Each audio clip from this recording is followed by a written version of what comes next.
This is my first recording in a series of videos I'm producing, focusing on personal finance and how to be more successful in reaching financial independence much earlier than most people think is possible. I'm going to go through a number of topics. In this first series, I will focus on a high level overview of what financial independence means and the three main strategies for achieving it. Um, in the next series of videos, I'm going to go into detail into each area. So I hope this is interesting. Let's dive in. So I'll get my face out of the way and jump into the presentation. So the title of this is Radical Strategies for Achieving Financial Freedom. And it's radical because most people actually don't believe that financial freedom is something they can achieve, especially on a middle class income. If you're not, Bill Gates or Mark Zuckerberg or somebody that starts a company, I think even on a middle class income, you can be financially secure, you can be financially independent, and achieve financial freedom. And I'll talk about what those things mean. So, why do I think that financial independence is a worthwhile goal? I think that, um, studies show that about half of Americans would not be able to meet an unexpected $400 financial need. So if your car breaks down or you lose your job or you have a medical issue, those things can be financially disastrous because suddenly you're in debt, you're living off credit cards, and most people are already living off paying credit cards month to month. And so any kind of financial emergency can be extremely stressful and create this escalating loop of greater and greater debt and financial insecurity. And most Westerners, especially most Americans, are never really in a state where they can cover any unexpected expense without having to worry about it. So even a small expense like $400 is a major issue. And so financial security means that you can achieve um, enough savings that an unexpected expense is not going to be an issue for you.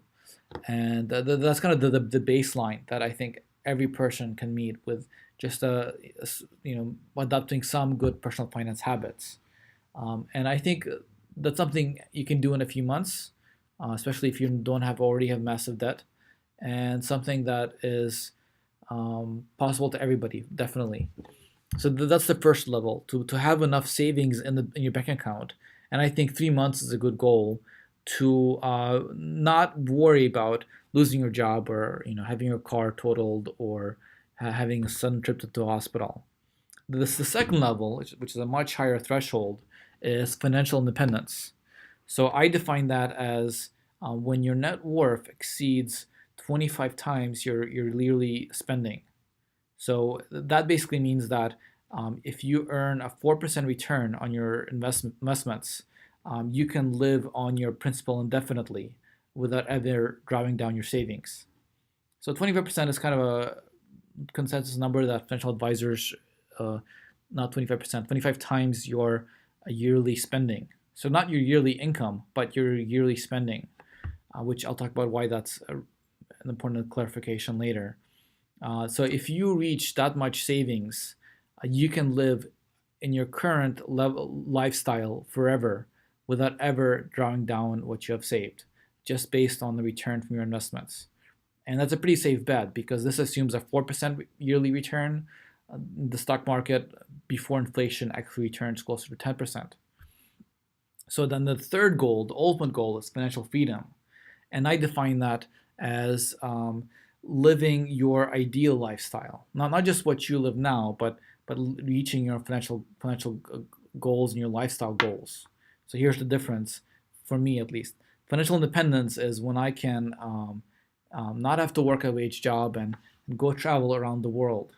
Um, and for example, this is me in Thailand. I enjoy traveling through Asia. I enjoy sandy beaches. This is me also in Koh Chang and off of Thailand. This for me is financial independence. Financial freedom is being able to go to Thailand and pay for business class and pay for that stupid overpriced in-flight internet. and not having to worry about that causing me to draw down my savings. So yeah, goals are um, the first financial security, which you can do in a few months. Financial independence can take 10 to 20, maybe 30 years, depending on how much you want this. Financial freedom is something that requires more than just the things I cover in a presentation, and maybe I'll cover that in a future lecture. But financial independence is something that I believe you can achieve on a middle class income or better, just by having good financial habits well before retirement age. So most people take the goal, and maybe not even explicitly, of being financially independent by retirement.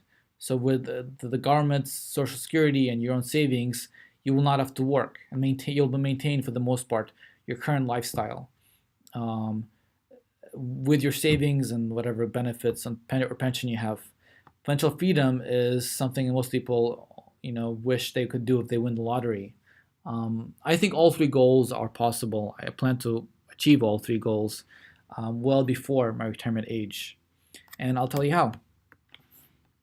So basically, there's three parts to this formula, and I'll cover each part at a high level today and in detail later. Three parts. One, maximize your earning. Obviously, this is your salary and some other things I'll cover, but you want to make as much money as possible. Part two, minimize your cost of living, which means save as much as possible, you know, spend as much as possible to save as much as possible. Part three, take your savings and maximize the return from your investments. So I'll cover each of these three areas. And so this is the high level plan that I'll cover. There's four things you have to master, right? One is your career. Two is learning how to save money without sacrificing quality of life. Three is not making stupid financial mistakes that most people make. And four is automating your investments to maximize the return and grow your savings. Okay, so part one is optimizing your career. So what's the best way to increase your salary? So there's this article that shows that people that stay in companies longer than 2 years get paid 50% less. So the best way to increase your salary is to quit your job. Why is that? So here's a simple illustration. Typical yearly salary increase is going to be between 0 and 5%. And so this glowing line, the straight line assumes a 3% yearly salary increase, right? And so if you stay at the same job for 10 years, you can expect to go from $100,000 to $120,000 income. Okay, now what if you quit your job? The average pay difference when you change jobs is going to be about 20-30%. So now this glowing line is what happens when you change jobs after a year. So if every year you change jobs, you go for the higher level exponential return, and then after 10 years, instead of 120,000, you have $170,000.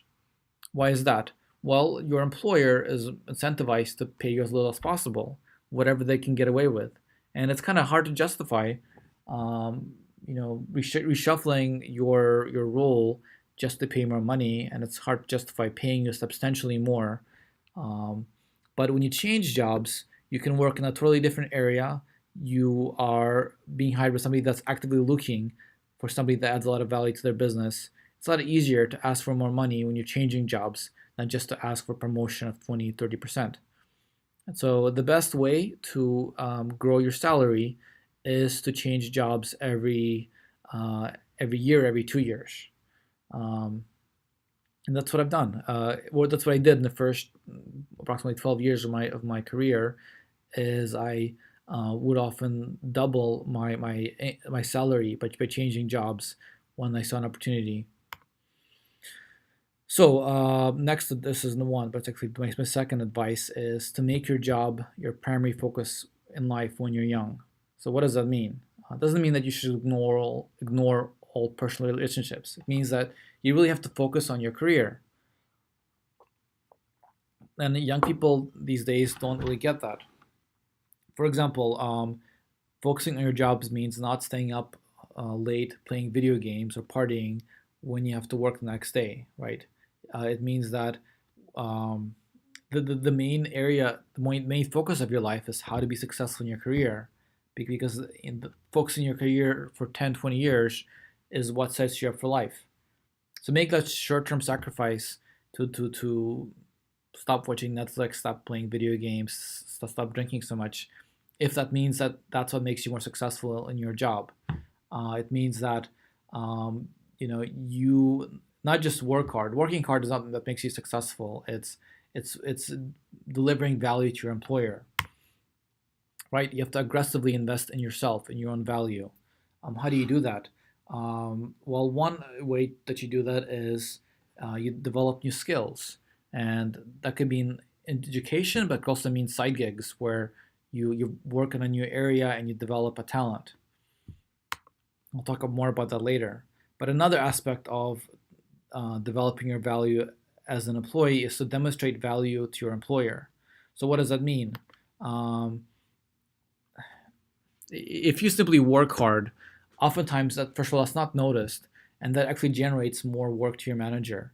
So if you're producing a ton of work that does not ask for, a manager is not always going to appreciate that because they have to figure out what to do with your extra productivity, you know, um, and what are you sacrificing all that extra effort for?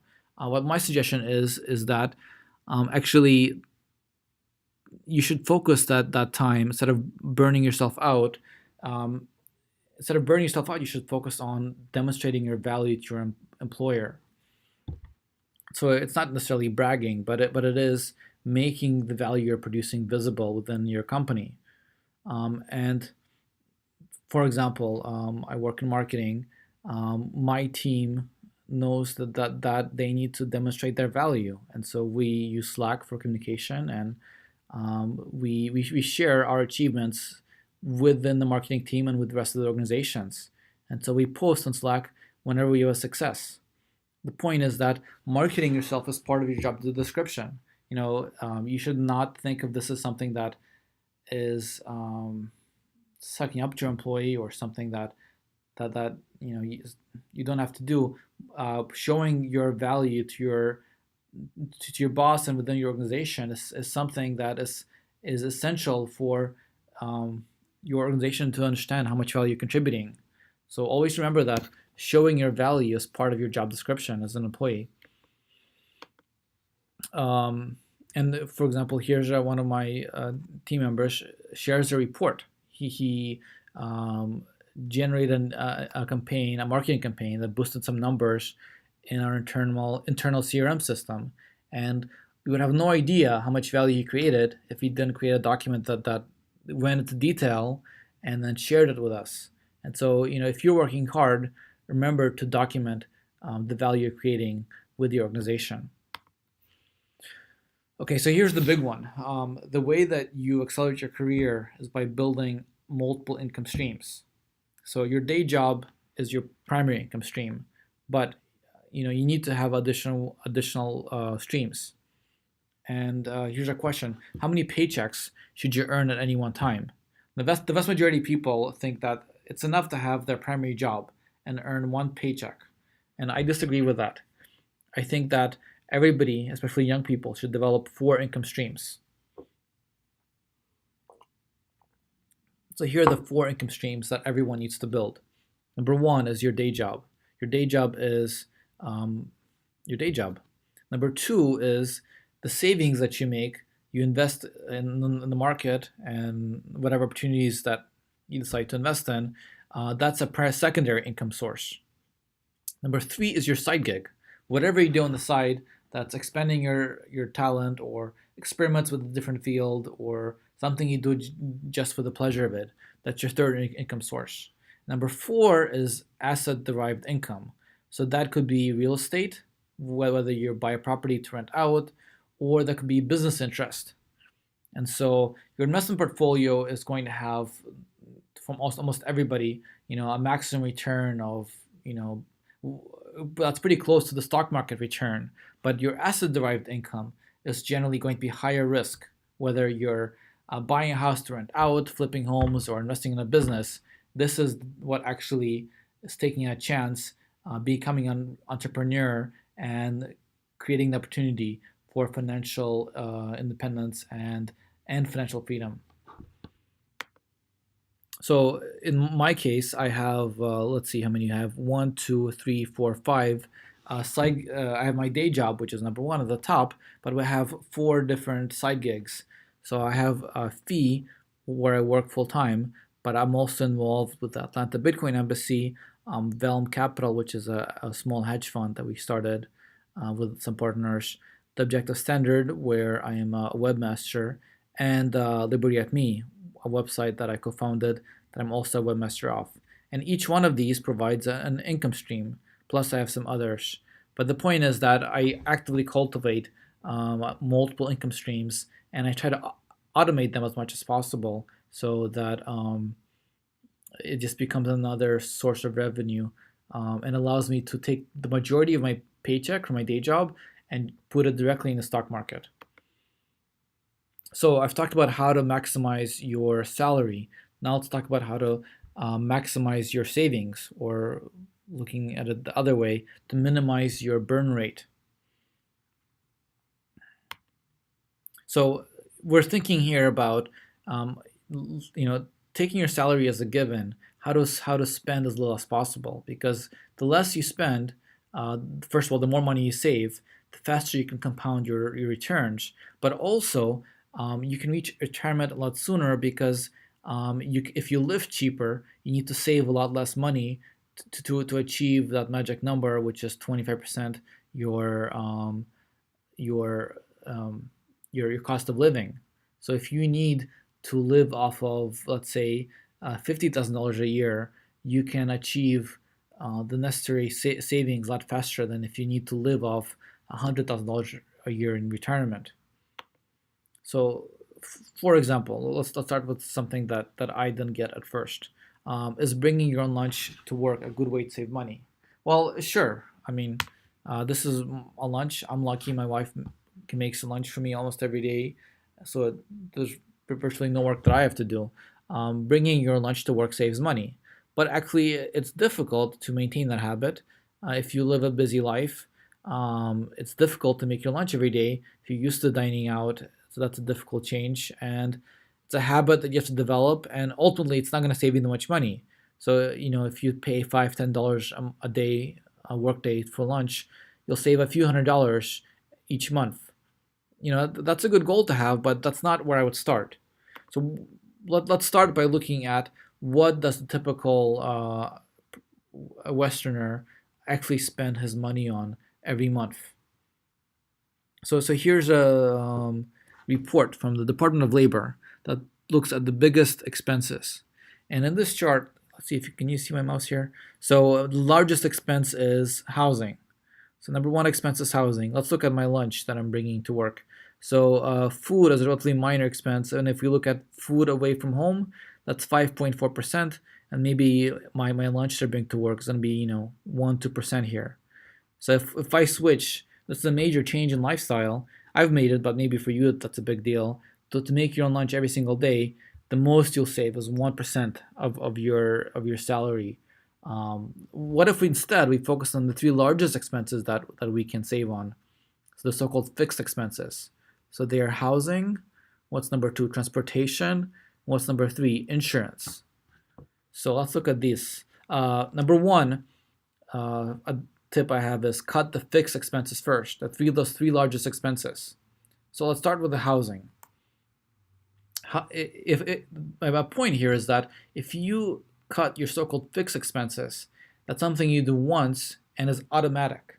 So if you want to bring your lunch to work, you have to make your lunch every single night. But if you cut your housing expense, basically you dial it in and then it's set. Whether you're paying less rent or whether you figure out some other situation, once you make that arrangement, you no longer have to maintain that habit. So here's a question: should young professionals buy a home when they can afford one? I wrote this article that I think it's a terrible idea for young professionals to buy a home. Why is that? Well, there's all these calculators online that will go take you through the process about what's the magic formula of when renting makes sense. And here's a random calculator. I went in there, didn't change any numbers, just the default assumptions for where I was at the time, North Carolina, and it says that after 11 years, buying is better than renting. So first of all, most people don't realize that actually you have to stay in a home for some number of years to make buying some pay off, because actually there's all kinds of additional expenses that happen when you own a property. You have to pay the interest on the mortgage. You have to pay a lot more insurance. There's all kinds of HOA, all kinds of other expenses, maintenance, and so typically you'll see something like this. You have to live an X number of years, if ever, for buying to make sense. My point is actually, this is actually the wrong way to think about it. Because even if here it says that after 11 years, buying makes sense and then you'll save a whooping $1,000, you should still rent as a young professional. Why is that? Well, the first thing to realize is that it's very rare that buying a home makes sense as an investment. So here's a look at a bunch of different cities, and it shows this is a standard index of the appreciation of the home prices in those cities. And you're kind of gambling about whether you are living in a city that will appreciate. There's huge differences here. If you live in LA, it saw the highest return, but if you lived in Detroit, it actually stayed the same over 16 years. So, and then for most of that, it was actually underwater. So if you look at the difference between the average home price and inflation, you see that home prices just barely beat inflation. So it's not really a good investment unless you get lucky and pick the one city where prices are going to keep growing. And if you're looking at prices at cities where they have grown in the past, that is no guarantee that it's going to keep happening. In fact, maybe what you're seeing is a bubble and it's about to collapse. But there's an even bigger issue here, which is that if you're living in a house, that really limits the kinds of opportunities you can take with your career. So let's take two professionals. One is one owns a home and has to pay a mortgage every month, and the other one rents an apartment. And let's call it John and Susie. And John owns a home, and John has this awesome idea for his boss about making this really big gamble, and he'll pledge to work very hard and really pay off for the company and get that promotion. And what is the other person? Susie also has this awesome idea. So John thinks he can pitch this to his boss and take this risk and work really hard. But if it's a total flop and he's discredited and loses his job, he will not be able to pay his mortgage. And if he can't pay his mortgage and loses his job, then well, he's in trouble because he'll lose his entire investment in the home if he goes into default, or he'll have to scramble and borrow money. It's really a big risk. And the mortgage typically costs more than rental, and you have the risk of losing all that equity. And even if you're not worried about getting fired, if he has to change jobs for whatever reason, he's got that home tying it down. And typically, closing costs on selling a home can be $10,000-$20,000 or more. Now Susie is renting, and so if she wants to take a risk on a job, she's not worried about losing all that equity. She can take a risk, and she can look for a new job without worrying about selling the home. She's just far more lightweight. And if she wants, this is my apartment in China. So I was living in New York City and working in Madison Avenue, and I got a random call from Shanghai. So some Swedish company wanted to hire me. And I said, sure, I'll go. And I packed 2 suitcases with my wife, and we flew to China. This is our apartment there. And we could do that because we didn't have to worry about selling a house. And then we got another offer here in Atlanta, and we took our 2 suitcases and we moved. And so without not having a home, the real value of that is not being tied down to one location. And as a young professional, it's key to be able to move around.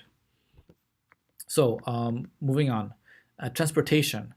So this is my bicycle. I have a whole post on why I ride a bicycle to work. Now, my point here is that cars are much more expensive than people realize. There's many studies that show that a car will cost about $8,600 per year when you take in the ownership cost, the insurance, maintenance, all those things. And so I do have a car, but we keep one car in our family, between my wife and I, and that's because I bike to work. And actually, we live very close to my office, pay more for my apartment so that I don't have a commute, and I don't have to have a car just to drive to the office. So this saves a lot of money because I don't pay for a car, and but also I take the time I spend on a commute and I invest that in my side projects that I make income from. And I don't know, I forget what the number is, but most people spend, like weeks of their life every year on the road, and I'm able to take all that time, um, and pay a little more for an apartment close to the office, bike to work, not pay for a car, and take that time and invest it in my side gigs. Okay, let's look at insurance. So insurance is the number three largest expense people have. And here's a question: is buying insurance a smart way to prepare for emergencies? What's the answer? Well, the answer is that it's not really something you want to do unless you will not be able to pay for an emergency otherwise. So people often buy insurance because they're risk averse, and they don't consider that most insurance that they take out they can pay for themselves. So most, if you're buying extended warranty, let me give you an example. We actually purchased a new car last week, and the lady in the finance office in the dealership was trying to sell us the extended warranty, and she was trying to convince me that look, you're going to make money off this warranty because it will cost more to Honda to insure you than you will pay in premiums. So she's trying to convince me that she's going to lose money. Her company's going to lose money on selling me this product. Do you realize how crazy that is? The reality is that insurance companies are not, for the most part, money losing businesses. Whatever you pay in premiums is going to be more than what the company pays you on average, plus they make a profit. And if, for example, the extended warranties on a car insurance, their profit margin is about 60 to 80%. So they pay out something like 40%, and 60% they keep for themselves. And every insurance company makes a profit, some much bigger than others. And so if you have enough savings to pay for an expense, you don't need insurance, except that which is legally required. And so that's why, for example, I try not to have any comprehensive coverage on my car, have a very high deductible, because I have enough savings that I can pay $1,000 deductible, and I can pay for a new car if I get it totaled, because I know, I'm a good driver. But besides, I have enough savings that I have enough money to buy a new car. I have enough money that I don't need life insurance because I have more than what most policies pay out, and I try to get the minimum that I can for any other insurance that I have to collect. I mean, I try to get the very bare minimum policy that I can. So here's a post that summarizes my approach for saving a lot of money. Uh, Number one is I rent a small apartment rather than buy my dream home, which saves me halves my housing expense. I looked this up versus the home that I would have to buy in the same area. I gave up my card and ride a bicycle to work. I self-insure to the legally permitted maximum. Limit my alcohol so I don't make dumb decisions. And I work out to prevent chronic health issues. Right? Keep the big picture in mind. This is my wife in Thailand again. Okay, number two, strategy for minimizing your expenses. Developing an abundance mindset. So what does that mean? I thought this was kind of a hippie thing that I wouldn't really buy into, but actually, um, it's a way of practicing minimalism with your possessions and really enjoying what the world has to offer. What the world has to offer instead of trying to bottle it up in your own home. Um, this is my apartment, by the way. So I live in a small one-bedroom apartment. It's me, my wife, and my daughter. We have a furniture-free environment where we have these Thai cushions, and this coffee table style table is actually our dining table. So, what does an abundant mindset need? Well, first of all, most people, when they want something, they go and buy it. So if they need something, they go and buy it. But actually, there's a lot of other options, such as borrowing stuff. And most, how can I put it? Most people that want to get into a hobby, they first think of what they have to buy before they consider whether it's something they're really going to enjoy and is there a way to achieve their experience without having to buy it. So, for example, I wanted to start like what I'm doing right now is recording a video. I didn't go out and buy a bunch of software. I looked at what's the free tools that I already have that I can use built into my computer. QuickTime can record a video, Photo Booth will show a video before I go out and buy a bunch of microphones and recording equipment, etc. But also, if I wanted to take up boxing, so my gym in my apartment has a punching bag that I started using before going out and buying a gym membership. If I want to take up biking, I borrow a bike before I go out into the store and buy one, because I used to have the mentality that I have to buy a bunch of stuff to start a hobby, and I acquired all these hobbies that I tried and actually didn't like. I had rock climbing gear and hockey gear and and all this biking gear and tennis gear, but actually I didn't keep up with these hobbies. So first I try the experience, and then if I really need the gear, then I go and buy it. Um, but it's bigger than that because the thing is, um, let me tell you a story. Um, my daughter loves to go to IKEA and play with the little play kitchen there, and I asked my wife, should we get her this play kitchen? And she said no because our daughter, she actually helps to cook in our real kitchen, and since the age of 3, she's had her own sharp knife, and we figure out what dishes she can prepare by herself, and she loves actually cooking real food in a real kitchen. Why would we create this poor imitation of cooking when we can structure a way that you can enjoy the real thing? And the point is that the real world is her playground. And when I saw that, when she told me that, I realized that the real world should be my playground too. So, for example, why would I want to get a treadmill, which is an imitation of running, when I can go out and run? And of course, there's always downsides there, but the real world is almost always a better thing than trying to stuff the experience into your home. Rather than trying to build a pool in your backyard, go to the YMCA, and there's an Olympic-sized pool that's a much better experience and far cheaper. If you want to set up a treadmill, go out to the park, go out and climb a mountain. If you want to, have your kids be active and play, take them to the park. It's gonna be the real world offers far more variety, far more richer experience than trying to stuff everything into your home like it's a spaceship. In your home, all that you have to have is somewhere to sleep, somewhere to cook. I want to control those. I have preferences about having a nice bed, having a nice kitchen, but everything else, in the real world, you can find much better experience. So, this kind of goes into my next point of practicing minimalism. So, there's two guys that I follow. They wrote a book on minimalism. You can find them on Twitter, and they have a lot of good lines. And let me just pick one here. Um,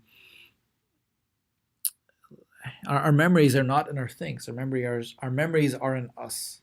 And so many people collect possessions as if in an attempt to capture their past memories. So their homes are full of hobbies they no longer enjoy, full of possessions they no longer use, full of clothes they no longer fit into, because they're trying to outsource their memories into their possessions, which is silly. Um, your memories are in you. Your possessions are just tying you down, preventing you from moving on. Um, I was able to have a new job every year and move around the country, move to Asia for 5 years because my memories are in my mind and my photo albums, and they're not my possessions. There's a great book that I would recommend that everybody read to help you declutter your life and minimize your possessions by Marie Kondo, a Japanese consultant who helps people tidy up. And she has a lot of great lines in this book. And one principle that I've adopted is how to decide if you want to keep something in your home. And she says that you should hold each item in your hand and ask, does this spark joy? If it doesn't spark joy in your heart, dispose of it, right? The space in which you live, the home you live in, should be the person you are now, not the person you were in the past. Let that person in the past be in your memories, be in your photos. Don't make that person's things fill up your life now and prevent you from becoming who you want to be. Right? The real world is my playground. When I want to go out, and this is my wife, my daughter, we want to experience something, we go out in the real world. We don't try to squeeze it all inside our home. Our home is for sleeping and eating. It's not how your life is meant to be enjoyed. Okay, next, avoiding dumb financial mistakes that especially young people make, but it's common to everybody. So, what's the top financial mistake that people make? Answer: it's debt, right? People that live beyond their means. I've seen studies that millennials now have a negative savings rate. So every year they acquire more debt than they save. The key to financial freedom is living under your means, spending less than you earn. Um, let's talk about what some of these mistakes are. So the number one mistake that people make with debt is paying high interest rates. They keep a balance on their credit cards and they pay crazy high interest rates, and this destroys your ability to save money for the future because you're just paying more and more interest. Um, enough said about that. Number two mistake is choosing your home or car purchase based on your credit score, meaning that if you go to a realtor and they ask you how much money do you have, what's your credit history, and then they tell you you can buy a home, let's say for $500,000, and you say, okay, sure, I'll buy a home for $500,000. That's choosing your purchase based on your credit score. What you need to do is buy the least home, the least car you can tolerate, not buy the most that you can afford, right? So if you can afford $500,000 home, doesn't mean you should buy a $500,000 home, because if you buy what you can afford, that means you have no savings left for anything else in life. So I see people that have this mansion and then this really crappy car, and that's a good sign that they bought the most home they could buy and left no money for anything else. If you buy the most car you can buy, the most home you can buy, the most TV you can buy, then you have no money left for other things in your life. You have no money left to save. So buy the cheapest home you can afford, because that frees up capital for higher order values, such as saving your money, investing it, and achieving financial freedom. Buy the least you can tolerate, or how can I put this? Buy the least that still makes your life enjoyable. Don't buy the most that your income can handle, because another downside here is that if you buy the most home you can afford, for example, then you can never take a pay cut, because now you can't pay for a mortgage, and that means you can't take some opportunity that requires a financial sacrifice in the short term for a long-term benefit for moving on to a better career. Another mistake is a long commute from the suburbs. Now, sometimes this is necessary, but the issue with commutes is that they take up a lot of time. You know, I hate driving in traffic, and everybody hates that. But you have to consider that a long commute is a huge time sink. It's weeks or months out of the year. People spend an hour, 2 hours, 3 hours, 4 hours in traffic every day. It's stressful, but also that's productive time you could be working. So my point here is that better to pay more in rent, better to pay more for your housing expense to save all that money, because your time is more to save all that time, because your time is really one of your most precious and limited assets. Number four is kind of cryptic: paying millions for your dog. Now, here's what I mean. Some people buy a home in a nice area with a backyard because they wanted they want to have a dog, or they want to have a place for the kids to run around, which is a fine goal. But my point here is to say that if you're thinking of this value that you have, just having a backyard for your dog, which I get, consider what you're sacrificing. So a home typically, let's say here in Atlanta, I looked into this. A home would double our monthly housing expense, and over a course of a year, it might cost $30,000 extra. And that money, when you take compound growth into consideration, adds up into millions over 30 years. So, or at least 2 million, according to my math. So, do I really want to pay 2 million over 30 years, delay my retirement by 2 decades, just so I can have a backyard for my dog? Or can I simply, if I want to have a dog, walk that dog to the park, right? Or if I have kids, do I need to buy a home with a backyard and their own bedrooms, or can I simply take my kids for a walk to the park? So there's many sacrifices like this that you can make that are really not a huge impact on your life, but I end up saving a ton of money. Five, investing in depreciating assets. So a home is not an investment if you live in it, because actually homes are getting older. As soon as you buy a home, it starts, it's always in a state of entropy. A home that you live in is a depreciating asset. A car is a depreciating asset. It's losing value over time. It's not an investment just because you might sell it in the future. So anything that is a depreciating asset that's losing value that you're using is not an investment. An investment is something that's actively generating assets. So if you buy a duplex house and you live in half of it and you rent out the other half, that's number six, paying your own mortgage. You've turned a depreciating asset into a revenue generating asset. So anything that's a depreciating asset, you should minimize the expense of. You should buy, if you're going to live in a house, you should try to rent one. But if you buy one, buy the cheapest one you can tolerate. And then you want to maximize your revenue generating assets, and you want to minimize your depreciating assets, such as your car. Buy the cheapest car you can tolerate, so that you can maximize the assets that are generating your financial independence. And the seventh mistake is deferring savings until you're more financially secure, right? So compound growth means that the earlier you start investing, the more that early money is worth. $1,000 when you're 20 is worth $10,000 when you're 60, or more actually. And so the earlier you start saving, even if it's only a little, the more that's worth over time. So deferring savings is a huge mistake people make. So this being said, you have to know when to throw money at problems. So sometimes we can be irresponsible and spend on value on things that don't really give us life a lot of meaning. But there's a lot of issues that it is worthwhile just throwing money at. So if you're overwhelmed and you're just working really hard and you need a break and you have kids, and you just need relaxation is a big value for you, hire a babysitter. If your house is really messy and you're focused on your career, and hire a maid. If your car breaks down, what I'm saying is don't be a cheapskate. Know what your time is worth. Know when it's worthwhile to hire an expert, and know when it's worthwhile to do it yourself.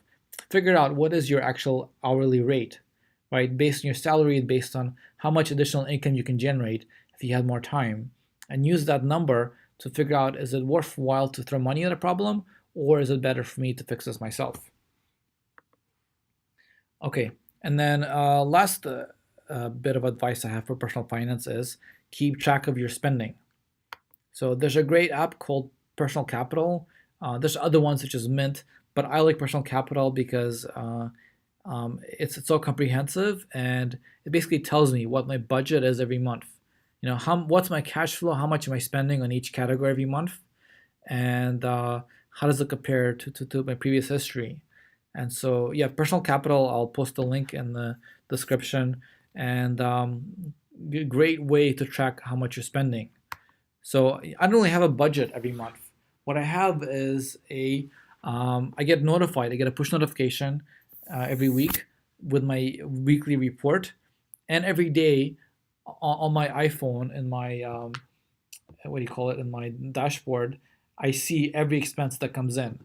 So instead of budgeting for the month, I review every single expense that hits my credit card to my bank. So my budget is every single expense I consider, is this worthwhile? And one nice thing about personal capital is that as soon as you buy something with a credit card, it subtracts it from your net worth. So it treats a credit card as if it were a debit card. You see what I'm saying? So as soon as you spend money on something with a credit card, it takes it away from how much money you're worth. And so that's really how you should think about spending, right? So credit cards are not paying for something in the future. That liability takes away from what you have now.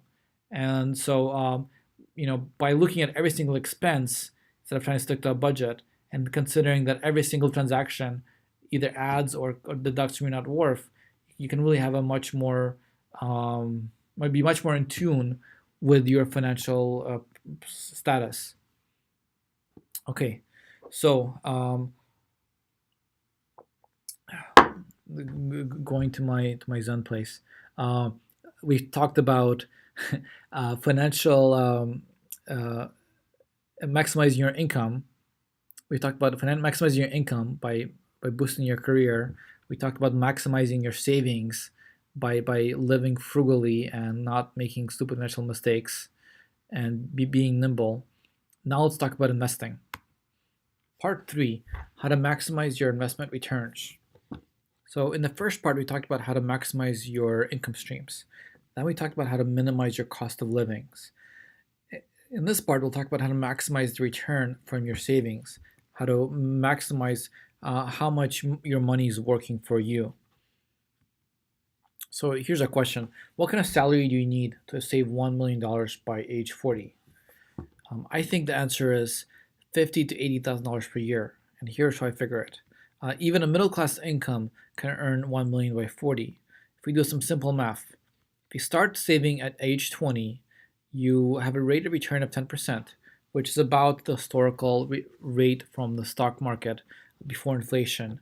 And you have a contribution of $1,300 per month. Compound that daily, you will have about $1 million after 20 years. So if you, at the start of your career, you'll earn less money, but hopefully after a decade or so, you'll be able to save more.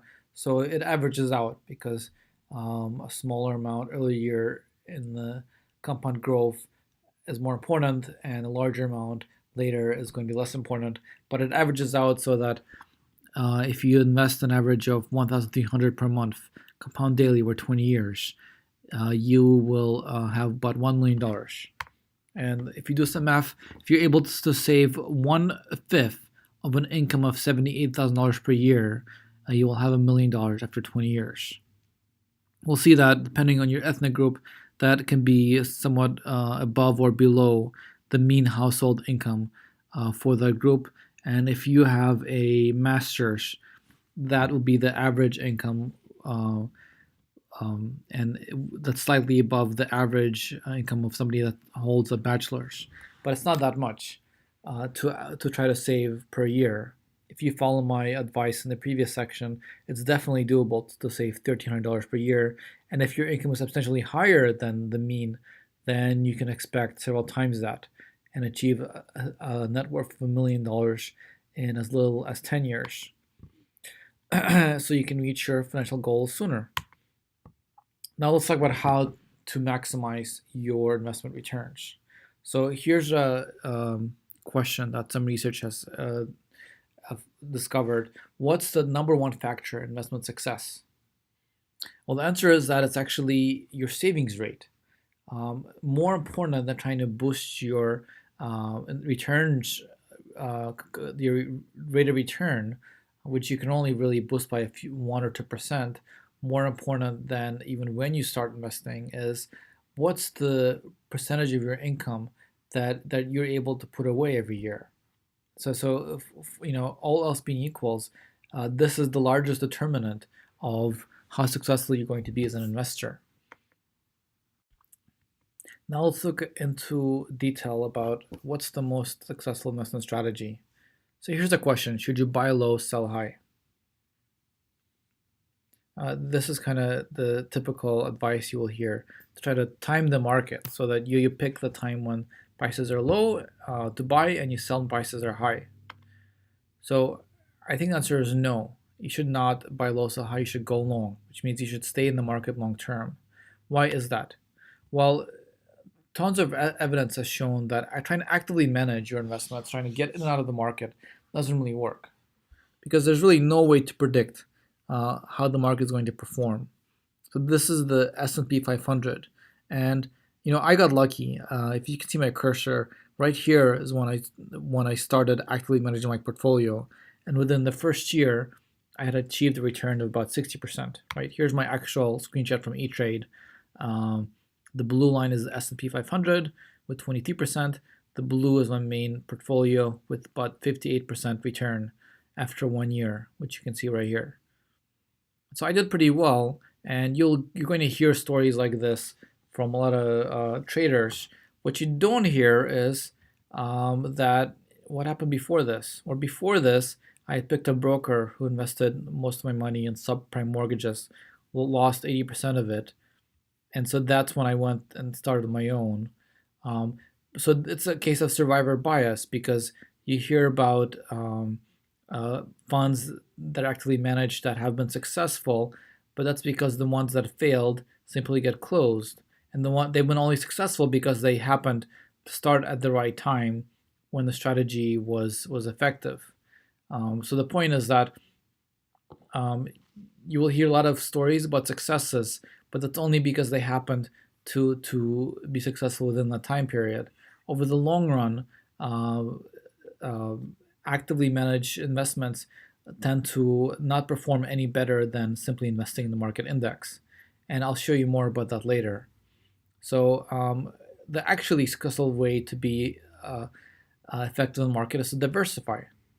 So if we look at different types of securities that you can buy, large cap stocks, small cap stocks, you can see that actually they all perform about the same.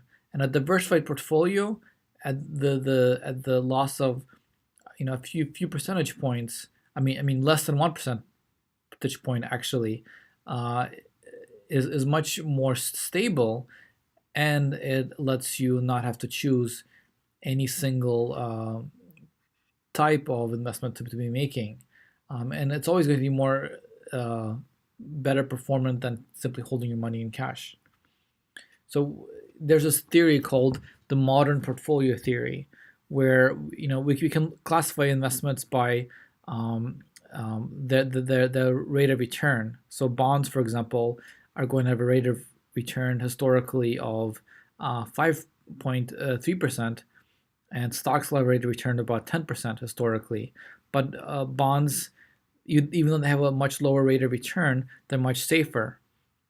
And so historically, we can say that some investments are less risky but have a lower return. Some investments are more risky but have a higher return. But and so you can choose the level of risk you want to have and what return you will have for that level of risk. But here's the thing: at a certain rate of return, there's still a lot of variation risk depending on your investment strategy. So if you all put all your eggs in one basket and have one stock, you're going to have very high risk, and so you will have very high risk but lower return. And if you put all your investments in one bond, you will have low risk but also much lower return than you possibly can. And so what you want to be is on the efficient frontier, meaning that you minimize your risk for a given level of return, right? So if you put all your returns in one stock, you will have high risk and low return. If you diversify your portfolio, you can have high risk, least risk for a most return for a given level of risk, right? So the point here is, don't put your eggs in one basket. Choose what level of risk you want to have, and that I suggest depends on how soon you want to use your money. So if you plan to start depreciating your investments next year, you probably want to be safe and not gamble on the stock market, keep it in bonds. If you plan to be in the market for next if you plan to be saving, sorry, for the next 20 years, you want to have an all stock portfolio, but don't put all your eggs in one basket and try to minimize the risk for the given level of return. So, how do you diversify your portfolio between stocks and bonds? Well, this is my portfolio, for example. I am fairly aggressive because I'm still in my earning phase and I'm not drawing down my capital. And so I have almost all my assets in stocks, and I have mostly US stocks because I live in the US and I want to benefit from the international market, but I don't want to be exposed to currency volatility, right? Since I'm going to be drawing down my US based during my retirement period, I'm going to be drawing down in dollars. And so I have mostly US stocks, some international. My alternatives include real estate, some gold, and other very safe assets. And then here I have bonds, right? US and international. And when I stop working full time, the bonds are going to grow a lot and my stocks will shrink, right? And this is my cash. It's only 1% of my net worth. So this is, by the way, from Personal Capital, which is able to visualize your investments no matter where you hold them. So it's a really cool tool. So the other big mistake investors make is they have very high costs, right? And so if you have an actively managed investment, such as a mutual fund, so most people today still invest in mutual funds, right? That have somebody that drives an expensive car and decides where your money goes, and he earns a lot of money for that. Typically, he may earn a fee from 1 to 3% of your money every year. But we see that here's the source of Goldman Sachs. We see that most actively managed funds, 85% to be exact, underperform their benchmark. So if you simply bought the S&P 500 market index, you would beat 85% of actively managed funds, that is mostly mutual funds. And only 50% get lucky and basically beat that index. But you have no way to know which 15% that is. And if it's really mostly luck, then looking at past performance is not a guarantee of future success. And so even if actively managed investment beats the market, it rarely beats it enough to pay to still be superior after paying for the investment manager, that rich banker, to buy his Lamborghini and whatnot. So passive investment strategies are almost always better, right? So here's some more economics. There's a theory called the efficient market hypothesis that public information about securities is already priced into them. So whatever, let's say, let's look at Tesla. People think that electric cars are the future. And so that belief has already been priced in to the price of Tesla stock.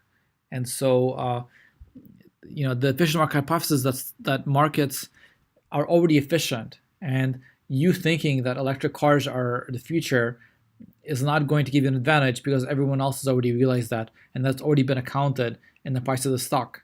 So any public information that you can possibly act on has already been priced into every stock, and you're not going to be better than average. The only way to beat the average is to have private information that no one else knows. It's not public, it's internal, that only you know about a stock, and maybe that will give you some advantage. So I believe that markets are weak form efficient, meaning that for the most part, the efficient market hypothesis is true. It is possible for you to have some private information that gives you an edge about something that only you know about your industry or some company, but it's only in a weak form. It's only going to give you a small advantage.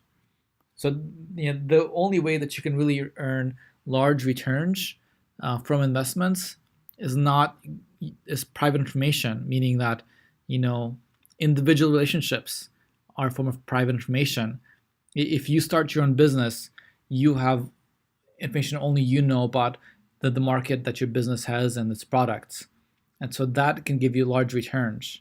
So when Warren Buffett invests, he doesn't look at just the financial statements of a company. He goes to their factory, he talks to people there, he creates a lot of private information to act on. And the point is that you if you're acting on public information, should realize markets are efficient. Everyone else has already taken that into account. That's already priced into the stock you're thinking of buying, and you're not going to get much of an advantage. Even somebody that's a full-time expert investment advisor, drives a fancy car, even he, with all his research, is not ever going to get more than 1 or 2% superior returns, and he's going to charge you that same superior return, so you're not going to come out ahead, right? So Warren Buffett is one of the biggest champions of passive investing, and he says that, you know, by simply investing in an index fund, you can outperform most professionals, um, and you actually save a lot of money by not paying for their fancy cars. So here's the actual tools to keep the costs down.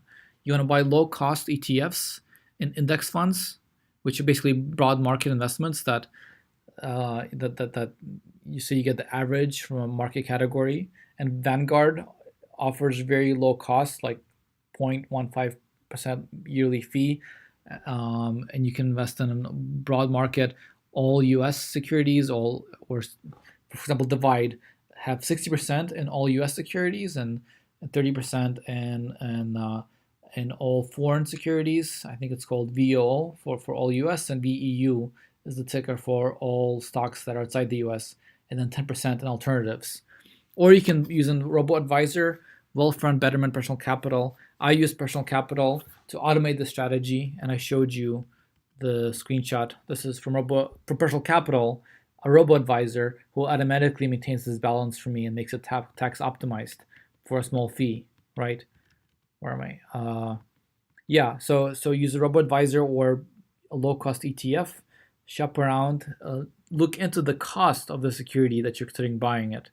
If don't pay a 3% yearly fee, because that's going to erode your returns. You should pay less than 1% fee to your investment advisor or broker. And so I think robo-advisor for most people is the easiest way to do it. But if you want to invest yourself with something like an E-Trade account, buy some Vanguard ETFs. Right, so I have an article on this, and the basic idea is that when you start out, just buy some index funds that are broad market. VTI is all market, and VO is an index fund. When you get more, over $500,000, then for tax reasons, you can optimize it by buying individual securities and using a robo-advisor to automate that strategy. Here's some 401k tips. So one is something that you can do if your company lets you is set your savings rate high to max out your contribution in the first 1 or 2 months of the year, so your money's in the market for longer. Two is you should choose low priced index funds. So for example, here's my company's investment options. And so I just look at here the fee, right? What's the expense ratio? So I look for the cheapest expense, because I know that the returns are mostly a matter of luck for the actively managed funds like this, right? This is a contrarian fund, but I know that investing in index strategies going to, over the long run, have superior returns, right? And I'm paying, half of what this actively managed investment manages. So I picked one which is S&P, and I picked one which is small cap, and that's why I pick my 401k stocks. Right, so I build a diversified portfolio, I schedule the rebalancing, and normally your, for example, robo-advisor, retirement account provider, will have better options than your company's 401k. So I roll them over after I leave a job to consolidate them, right? And so let's keep our goal in mind. This is me in Thailand again. Thanks for watching, and be sure to check out my blog where I go into detail in all of these topics. And be sure to send me ideas for what you would like me to cover in detail in the next video. Thanks.